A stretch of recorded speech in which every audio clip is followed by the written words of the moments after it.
বাংলাদেশ শিশু একাডেমি ও ফুলকুড়ি আসরে যৌথ আয়োজনে অনুষ্ঠিত হলো জাতীয় বিজ্ঞান মেলা 2025। সারা দেশের ক্ষুদে বিজ্ঞানীদের অংশগ্রহণে রাজধানীর দোয়েল চত্বরে দিনব্যাপী জমে উঠেছিল এই আয়োজন।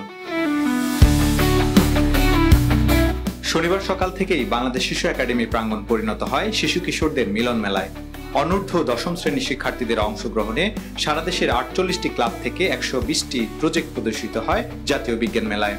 নিজেদের তৈরি রোবট, সৌরচালিত যন্ত্র, পানি পরিশোধন ডিভাইস সহ নানা বৈজ্ঞানিক প্রজেক্ট উপস্থাপন করে শিক্ষার্থীরা। এখানে যে ময়লা আবর্জনা এসব কিছুর ফলে পরিবেশ ব্যাপকভাবে দূষণ হচ্ছে, কিন্তু এই ময়লা আবর্জনাকে আমরা বায়োগ্যাস এবং অর্গানিক ম্যানুর তৈরির মাধ্যমে পরিবেশকে রক্ষা করতে পারি এবং বায়োগ্যাস আমাদের জীবাশ্ম জ্বালানি হিসেবে ব্যবহার করতে পারি। ফলে আমাদের জীবাশ্ম জ্বালানি এত বেশি পরিমাণে খরচ হবে না।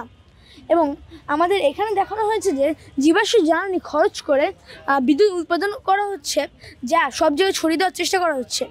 সকাল 8টা থেকে দুপুর পর্যন্ত চলে প্রদর্শনী ও বিচার কার্য। বিচারক হিসেবে উপস্থিত ছিলেন স্পেস ইনোভেশন ক্যাম্পের প্রেসিডেন্ট আরিফুল হাসান অপু, UITS এর কম্পিউটার সায়েন্স বিভাগের সহযোগী অধ্যাপক আল ইমতিয়াজ এবং রোবাস্ট রিসার্চ অ্যান্ড ডেভেলপমেন্টের ব্যবস্থাপনা পরিচালক আলিদ হাসান আকাশ সহ বিশিষ্ট বিজ্ঞান সংগঠকরা। জাতীয় শিশু সংগঠন ফুলকুড়ি আসর এবং শিশু একাডেমির যৌথ আয়োজনে শিশু অধিকার সপ্তাহ 2025 এবং শিশু দিবস উপলক্ষে ফুলকুড়ি আসর আয়োজন করে বিজ্ঞান মেলার।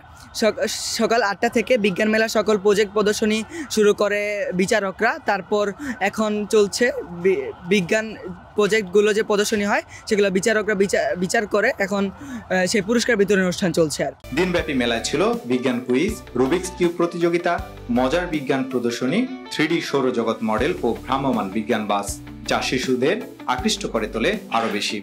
আমার এখানে এসে অনেক ভালো লাগছে। সবাই অনেক সুন্দরভাবে সায়েন্স প্রজেক্ট পরিদর্শন করেছে। সবার সায়েন্স প্রজেক্টটা অনেক সুন্দর হয়েছে। তুমি কি কি দেখলে?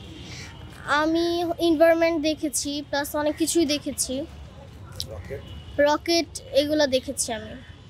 বিকেলে শিশু একাডেমির মিলনায়তনে হয় পুরস্কার বিতরণী অনুষ্ঠান। বিজ্ঞান কুইজের 5 জন বিজয়ী এবং সেরা 5টি প্রজেক্টের উদ্ভাবকদের হাতে তুলে দেওয়া হয় পুরস্কার ও সনদ। আয়োজনের শেষে মঞ্চস্থ হয় শিশুতোষ নাটক স্বপ্নগুলো মেলবে ডানা, যা দর্শকদের মন জয় করে নেয়। আমরা আশা করি এখান থেকে ক্ষুদে বিজ্ঞানীরাই একদিন বড় বৈজ্ঞানিক হয়ে এই বাংলাদেশের মুখ উজ্জ্বল করে সারা বিশ্বে, এবং নোবেল জয়ী বিজ্ঞানী হয়তো এখানের মধ্যে লুকিয়ে আছে। আমরা সে আশাবাদ ব্যক্ত করছি। 1974 সাল থেকে দেশব্যাপী শিশু কিশোরদের মেধা বিকাশে কাজ করে আসছে ফুলকুড়ি আসর।